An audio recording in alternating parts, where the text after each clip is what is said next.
por quien yo pagué el precio en la cruz del Calvario. Mi hijo amado, por quien yo derramé la sangre bendita, aleluya. Gloria a Jesús, aleluya, amén. Oh, pero qué trágico va a ser cuando Él diga, pisoteó mi sangre. Por ver pisoteado mi sangre, apartados de mí, no os conozco, hacedores de maldad. Pero Señor, en tu nombre yo testifiqué, Señor, en tu nombre yo eché fuera demonios, en tu nombre yo prediqué, en tu nombre yo hice esto, en tu nombre yo hice lo otro. Apartado de mí, dice que ya van a estar, dice la Biblia en el libro de Apocalipsis, con los perros afuera, dice, aleluya. Qué trágico va a ser conocer la palabra de Dios y que Dios nos saque con los perros afuera. Eso sería lo peor, la pérdida de tiempo, le llamo yo. Pero por eso es que Dios nos envía esta palabra, para que nosotros en esta tarde, en este día, Dios nos está hablando para que nos afirmemos en los caminos del Señor y digamos, ya estuvo suave, ya no quiero llevar la doble vida que he llevado. Hoy voy a llevar solo una vida, y la única vida que yo conozco se llama la vida en Cristo Jesús, aleluya. Nunca es tarde para empezar en Cristo Jesús.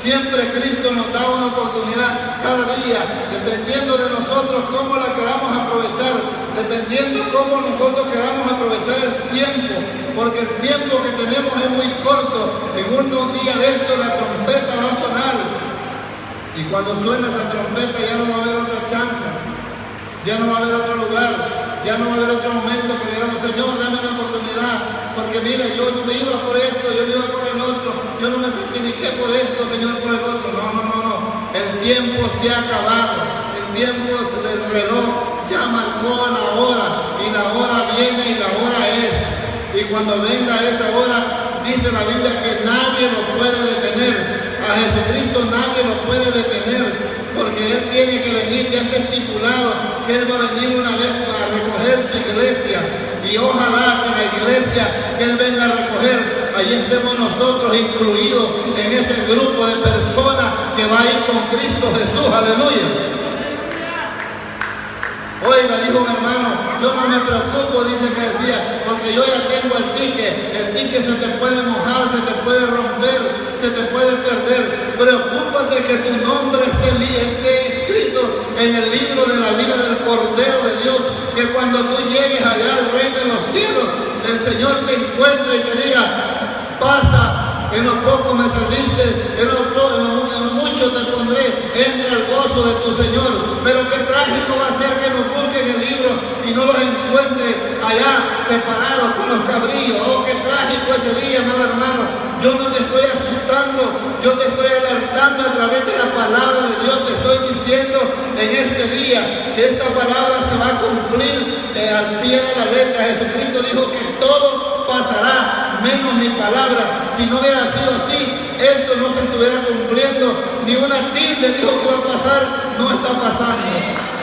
Todo se está cumpliendo a través de la palabra de Dios. Él en una ocasión le preguntaron, danos una señal del fin. Les dijo, no, a ustedes no les corresponde eso, porque vendrán guerras, terremotos, rumores de guerra, y todo, les describió todos los asuntos que iban a haber, pero todavía no es el fin, le dijo. Estamos viendo toda situación de cosas, todavía no es el fin, amado hermano. Déjame decirte que para el pueblo de Dios vienen cosas buenas, vienen cosas hermosas, pero para aquel que está jugando con Dios, vienen cosas tremendas, hermano, donde la Biblia nos dice, clamarán a mí y no los escucharé porque son casas rebeldes. Pero aquellos que estamos sirviendo a Dios, aquellos que nos hemos entregado al mundo y estamos sirviendo a Cristo Jesús, a eso sí, la Biblia dice, clama a mí y yo te responderé y te enseñaré cosas grandes y ocultas que tú no conoces. Ese es el Dios que nos va a escuchar en la hora del lamento, en la hora de la tribulación, en la hora de la necesidad. A ese es el Dios que vamos a clamar, y Él va a descender al rescate nuestro. Usted ha visto gente que se queja y le reclama a Dios, a mí Dios no me oye. ¿Por qué no te oye Dios?